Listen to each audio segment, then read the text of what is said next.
And good morning, everyone. Welcome to Sports Shorts Daily, presented by LaBear's Casino. Ronnie Rance alongside Tommy Christ and TK over at Tremonti's Meat and Seafood, where he is every Wednesday and Friday here in Sports Shorts Daily. I'm coming to you from an undisclosed location presented by the Louisiana Sports Hall of Fame. Go to lasportshall.com. Tickets on sale now for the June 2024 Hall of Fame induction ceremony, which includes Simone Augustus, Daniel Cormier, the MMA fighter, Drew Brees, and many more. Many more. Go to lasportshall.com. The event will sell out. And we're presented by LaBear's. Okay, so last night in the NBA, the Pelicans clinched that they advanced to the knockout round. I know you don't understand it, Tommy. The playoffs, basically the in-season tournament for the NBA. That knockout round in Vegas starts on December the 4th, so that's good. The next thing is, or the knockout round to get to Vegas starts December the 4th. But everybody's talking about the New Orleans Saints right now. That it is so negative around South Louisiana. As far as, we've kind of talked on the show. We've talked with Joel Davis on Sports Church Radio. Get rid of Dennis Allen, make some coaches changes where they make changes during the off week. Pete Carmichael, maybe strip the play calling duties from him, et cetera, et cetera, et cetera. Well, folks are just kind of over it. I mean, the Derek Carr experiment looks like it's been a complete bust. They lose to the Falcons. Carr can't get anything going. He's one of the worst quarterbacks in the league in the red zone. And then the Saints find themselves below 500 in a division that basically, Tommy, it's just inexcusable 11 games in. Yeah, it really is. And it's really disappointing because if you go back 4 or 5 weeks when we were talking about the NFC South and the Saints, going to be right there, I got no reason to believe they're still going to be there 5-6 weeks from now at this point. A couple of weeks ago, you thought, hey, if they can beat the Falcons and they can do a few good things, but the defense has left the building. And then the offense, we know those struggles. They're well documented. And, it's, like we said the other day, finger pointing. Is it Dennis Allen? Is it Pete Carmichael? Is it Derek Carr? I think you can point a lot of fingers. You don't have fingers on your hands to do all the finger pointing because this Saints team is just a total mess right now in a bad division. A division already fired. The Panthers already fired their coach. And it's just a bad division. And if I had to bet a Diet Coke on it today, I'd have to say the Falcons are going to win the division. That's what it looks like today. Now, that can change, but I think it's disappointing for Saints fans who, were excited about the Derek Carr thing and getting Kamara back after that suspension. But now the injuries have been a part of it. But, it's just a mess. And I don't know that it can get any better with the current structure of the coaching staff and the front office. They might just need a head to toe cleaning. I don't know. It's sometimes you're forced with the decision of what's best for the now versus what's best for the future. The Saints have been in a now mode for a number of years, and that made sense, right? You had Drew Brees at quarterback and whatnot. And look, in the NFL with the salary cap and the limited roster and all that, so free agency, it's not necessarily a 3-4 year rebuild, but it feels like they're headed to a rebuild. And it feels that way, Tommy, even if they limp into the playoffs. Even if they can somehow go 8-9, 9-8, and that's good enough in this crappy division for them to get to the playoffs, you can't count on that each and every year. And look, you're hamstrung to a certain degree with this Carr contract. You guaranteed the guy over $60 million. That's going to hurt you this year, next year for sure, and probably a third year on the books. But if you come out of this year and he doesn't have a miraculous turnaround in the last, 6 games of the season, then you've got to go into the offseason with the premise of we screwed up. We're going to have to eat it salary cap wise. Nobody's going to trade us for the guy. We may have to cut him, or we may, or just earn our mistake and then go young, go in the draft, get a young quarterback and pair him up with a veteran, like a Jameis behind him. And you tell Jameis, you're here to mentor this guy. You want a 2-year deal? Sign for the right number. You can mentor this guy, and keep making millions and holding your helmet, because this is not going to work, and you do not win in the NFL without a top 10 quarterback. Well, and backing it up a little bit, I had a conversation with a friend the other day. Derek Carr had some decent numbers the first large portion of his career at the Raiders. But the friend of mine made a point. He got benched by the Raiders. Okay. The Raiders benched him because they didn't think he was productive enough. Yeah, they said, hey, we can't win with this guy because look, every NFL team, they're not going to put a guy on a bench and think that guy can help win. So he got benched by the Raiders. And when I heard that last night, I'm going, wow, that's true. And wow. But then the Saints gave him the $150 million, and he can't, his accuracy. Quarterbacks have to be accurate. That is the number one quality of a top-notch quarterback, being accurate with your throws in the NFL, because guys aren't open like they are in college. You got to throw them open. You got to hit the correct shoulder. There's a lot to it, and it's all about accuracy. That's the number one thing a quarterback can do. And Derek Carr is far from accurate. Tommy, sometimes coaches get too much credit. Sometimes coaches get too much blame. But I don't think there's anybody that for a minute wouldn't think that if you put Sean Payton as the head coach of the New Orleans Saints, that things wouldn't be different. I mean, that is how much that position for the elite makes a difference. The Broncos are 6-5. The Broncos are 6-5, and the Saints are 5-6. Let that sink in. Okay. I mean, Russell Wilson still hasn't played well, really, and they're 6-5. Okay. And the New Orleans Saints with the big three receivers and Kamara one of the time and Derek Carr, the big offseason acquisition and all this stuff and the structure of this organization that does it the right way and everybody wants to play there. The Broncos are 6-5, and they're in a rebuild year where they're cutting defensive players and getting rid of salary. They got beat 70-20. There's no one that would have taken that bet, Tommy, after that Dolphins game, that the Broncos would be anything other than the worst or second to worst team in the NFL at this point in the season, and be barring for a franchise quarterback, giving up on the Russell Wilson, experiment in the whole 9 yards. And Sean Payton, because he's a dude and a Hall of Fame coach, has that team now relevant with a winning record and can dream of playoffs. Well, it's all about the offense. Like you said, you got to have a quarterback. Russell Wilson ain't the same Russell Wilson he was a few years ago, but he's better than Derek Carr today. There's no question about that. And he's got the quarterback whisperer coach, Peyton, who, obviously Drew Brees is a Hall of Famer and going to go into the Louisiana Sports Hall of Fame this summer. So, you got a player like that. It does make the coach look good, but that's a two-way street. Peyton also made Brees look good. With the play calling and, the fact that they worked together for so many years and developed that chemistry. I don't know if I like the word chemistry in sports, but sometimes it does apply. But no, again, like you said, they gave up 70 points to the Dolphins. Who would have thought they'd be sitting here today as we approach the end of November at 6-5 and in the playoff hunt? And the Saints, the only reason they got a little bit of a playoff hunt is because they're in the worst division in football. That said, as negative as everybody is on the Saints, and when you see all the online and the videos and the social media, which is a negative platform anyway, but there's just no path to get this thing turned around other than, hey, let's just hope everybody else sucks. I mean, that's pretty much what we're going for. But that said, 5-6, 1-2 in the division, Falcons are 3-0 in the division. If all of a sudden the Saints, who are a 4-point favorite this week at home against the Lions, who, as good as they are, shockingly, Saints are an underdog. I mean, yeah, as I say, 4-point dog, this week against the Lions. I mean, if they somehow shock the world, Tommy, and they somehow beat the Lions and they go 6-6, then all of a sudden on Monday we'll be saying, hey, there's signs of life. There's signs of life. They beat a playoff team. They beat, maybe they've turned things around, because this is a game they're expected to lose. I mean, in my mind, they have to get to 9 wins to really win that division and go to the playoffs.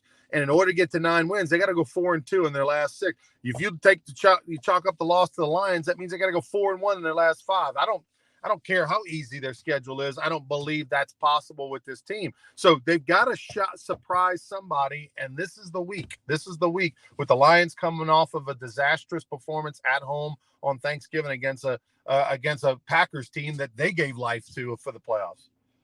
Well, and the Saints begin a 3-game home stretch. I mean, take the old cliche, go one game at a time, but they got to make some noise. They got to shock everybody and beat the Lions straight up in the dome on Sunday, 12 noon kick, and then turn the page and get ready for the next home game. And I think the fans will show up. I think the Black and Gold Nation will be in full force and try to help this team, cheer for this team to try to come up with something against the Lions. But in that roller coaster known as the NFL, the Lions are probably due to have a really good game.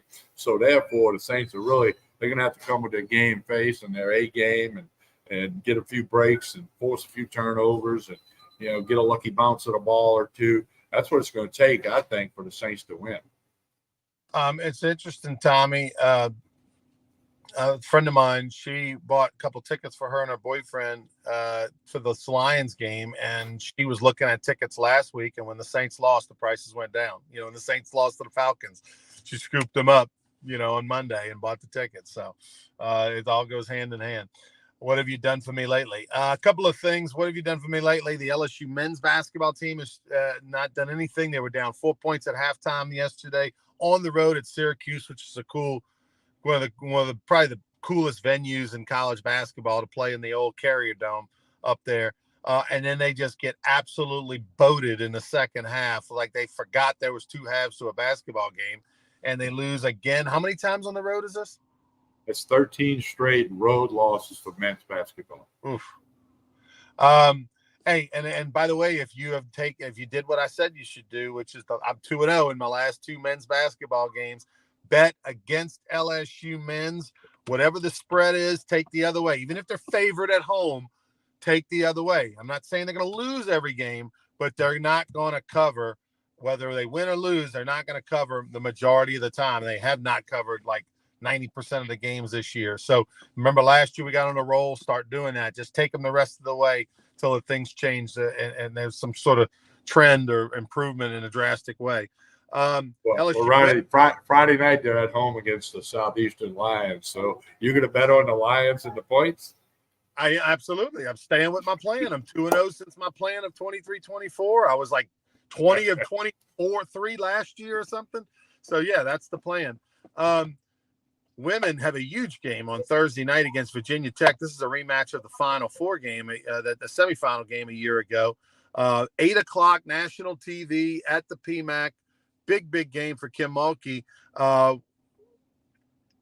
They played with 6 players the other day. You can't survive an entire SEC season, one of the toughest conferences in America, the very good non-conference schedule that Kim Mulkey's put together. You can't survive with 6 players. They've got to get this Angel Reese situation worked out. Yeah, well, Kim Mulkey's got a press conference today. I would think that she's going to get asked a question. Let's hope somebody asks her. I think that topic gets addressed today. I don't know. She may say the same thing, like, she may give that same, vanilla answer. I don't know. But I'm curious to see what she does say about it or, is Angel Reese going to be, she's still with the team program, but is she going to dress out? Might she play tomorrow night, or might it be the end of the Angel Reese story? I don't know. Time will tell. The other thing too is she hinted yesterday, because she does an interview weekly with T-Bob and Jacob Hester on their radio show on 104.5 ESPN Baton Rouge in the mornings. Once a week she does it during the season. She does an interview with them, and she mentioned in the interview how she knew, obviously they've had an injury. They've had a couple of players out, with Angel Reese and Poole. She mentioned, the injury was a surprise when they were overseas, but when they were out of the country. But she said, the Angel Reese situation, we knew about, a week ago. We knew about 2 weeks ago.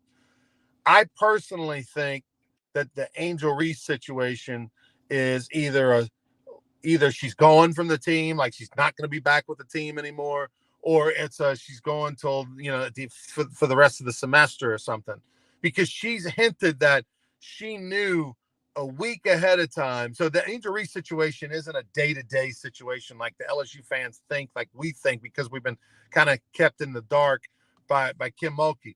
she hinted that she knew a week plus in advance that she wasn't going to have Angel Reese. So that means that they've had this conversation, or Angel Reese was told, or Angel Reese told Kim Mulkey. And Mulkey's just holding it close to the vest. She doesn't want it to get out. But like, I'm curious again, if today, finally she says, okay, Angel Reese is not with us anymore, or Angel Reese is not with us until January, and then we'll reevaluate. But it is a long term. It's not day to day like LSU fans were kind of hoping for, maybe. Well, here's another thought I got on that. I don't think it's academic reasons, and here's why. Because she played a half a game against Kent State. She took the crazy three-pointer that Coach Mulkey didn't like, and then she sat out the second half.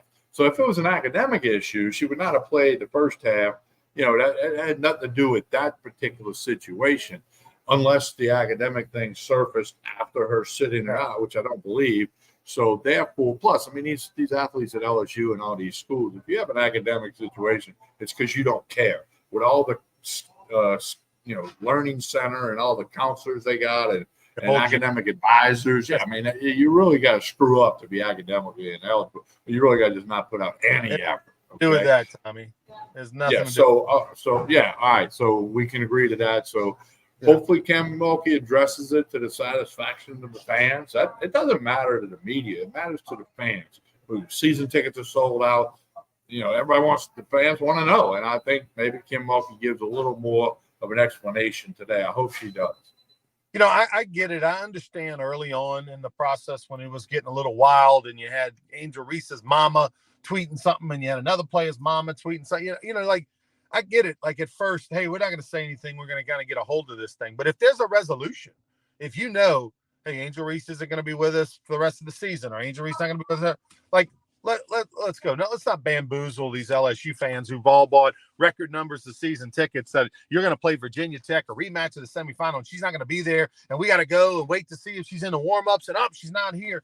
You know, like, I mean, if it's just the old, hook job to try to make sure people show up because you're worried that if Angel Reese isn't on the team, all of a sudden you're going to lose some interest. Like, no, the fans deserve better than that. It's time now. If you already have a resolution, you don't have to explain why. But if she's not with the team anymore, you can say we're not with the team anymore. We weren't on the same page. We parted ways. We wish her best of luck. And if she's not on the team, we'll evaluate later. We're ongoing discussions. We'll evaluate later on. Like that we'll do that at this point. It's been long enough.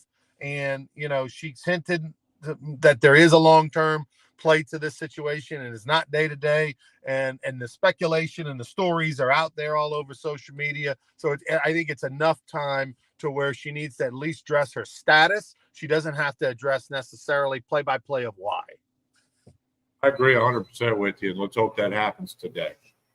All right. So the Heisman Trophy's picking up steam. Bo Nix, it's Bo Nix week. He's been getting lots of love around the country. LSU's got the propaganda machine working. We'll see. I think if you want Jaden Daniels to win the national championship, then you need to pull for Washington this week in a bad Bo Nix performance. I don't think Penix has done enough to beat Daniels, but Bo Nix, you need him to lose this game this week.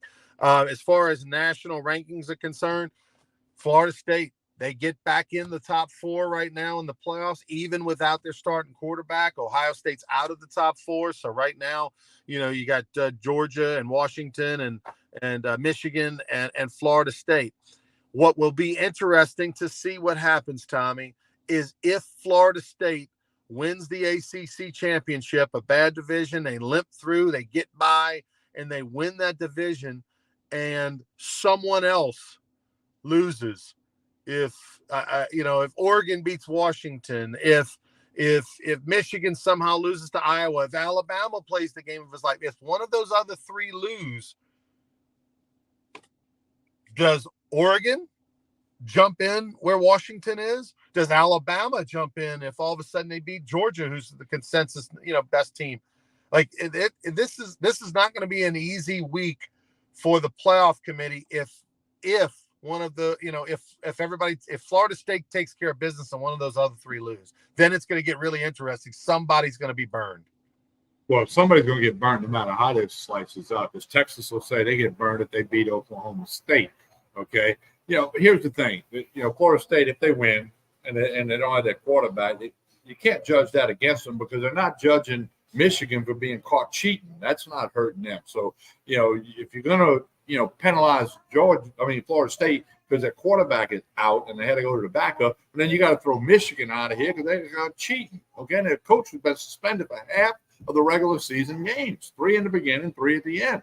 So, you can't have it both ways. So, Florida State wins, they got to be in. The champion of the ACC's got to be in.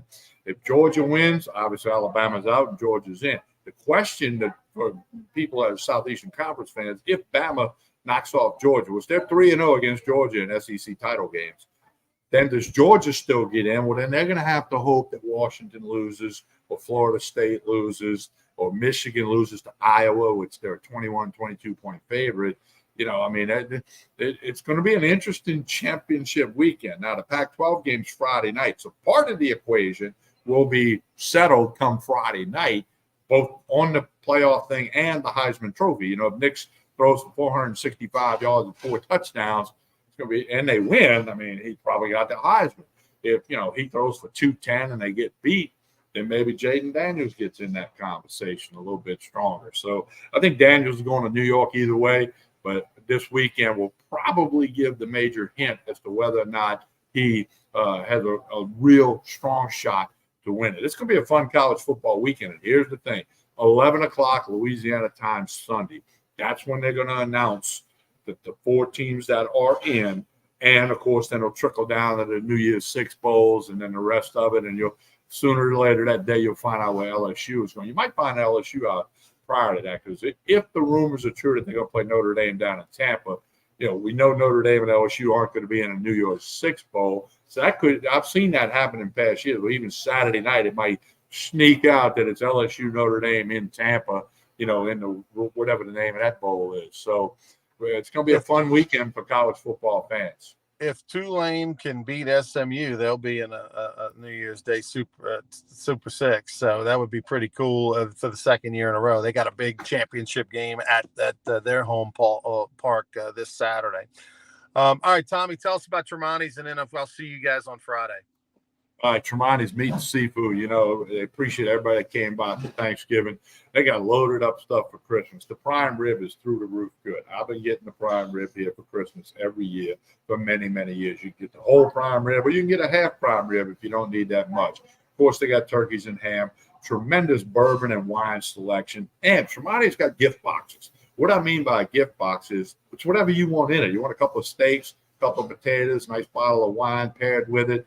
You can get it that way. If you want a gift box of some different sausages, they got 20 flavors of sausages here. They can take care of you with that. And, of course, gift cards in any denomination. You want to take care of the people in the office or your neighbors down the street. Gift cards are available, the gift boxes, and they can cater all the parties you're going to have. Large group, small group, does not matter. They can cater it. From Tremonti's Meat and Seafood, stop by on Jefferson Highway, right down the street from Parkview Baptist Church and School. Don't forget, this Saturday we'll be at Calandro's on Perkins for Sports Shorts Radio. Derry Beckwith, Hunter McCann, myself, Ronnie Ranch, Joel Davis. That'll be this Saturday from 10 a.m. until 12 noon. As always, we're sponsored by let's see, here we go. Carl says, if Daniels doesn't win the Heisman, he'll be dead to me. Well, there's a lot of people saying that.